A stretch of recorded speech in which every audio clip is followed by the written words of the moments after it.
do you know you're the family scapegoat? Hi, I'm Angie. Thanks for joining me here at Life Squared.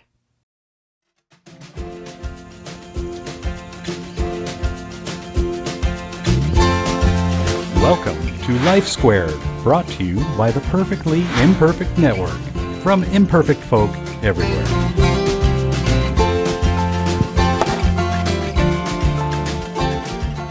We've done another video on a scapegoat. What type of person is the scapegoat? And I started thinking, well, maybe you need to know whether you're the family scapegoat or not. The fact that you think you are probably means you are. But there's some, I don't know, we've got 9 ways you might be able to tell if you're the family scapegoat. Number 1, they're talking about it, but they weren't where you were, and you weren't where they were, yet you're responsible for something that went wrong when they weren't where you were and you weren't where they were. I know it sounds illogical, but they do it and they get by with it.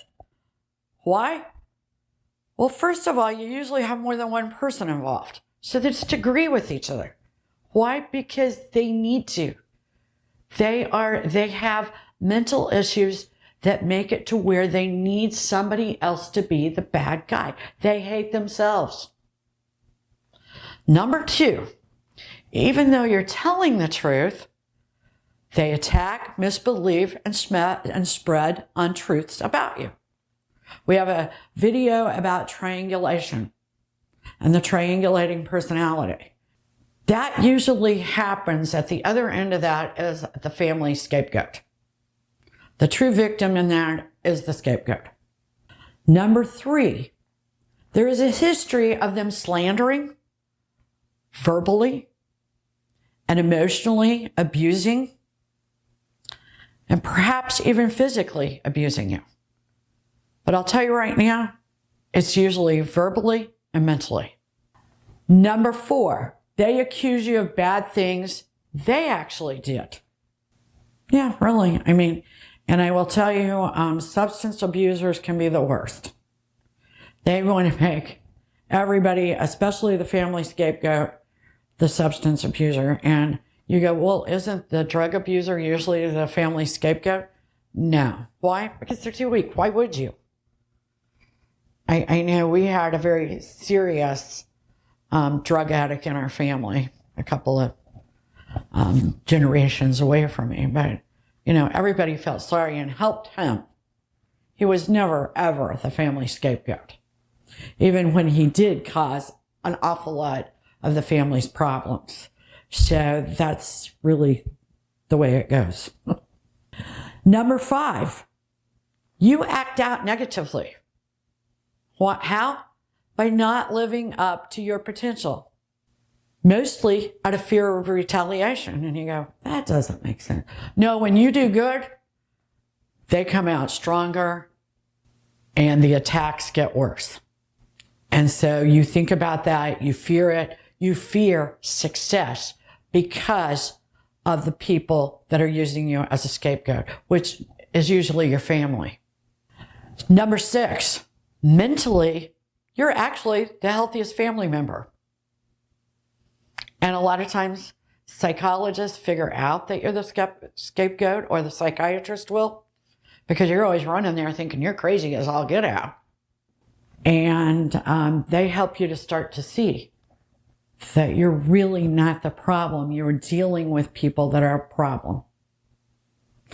In fact, one of the best TV shows I ever saw was Twilight Zone, where the woman was actually perfect, and the whole time you think she's deformed and disgusting.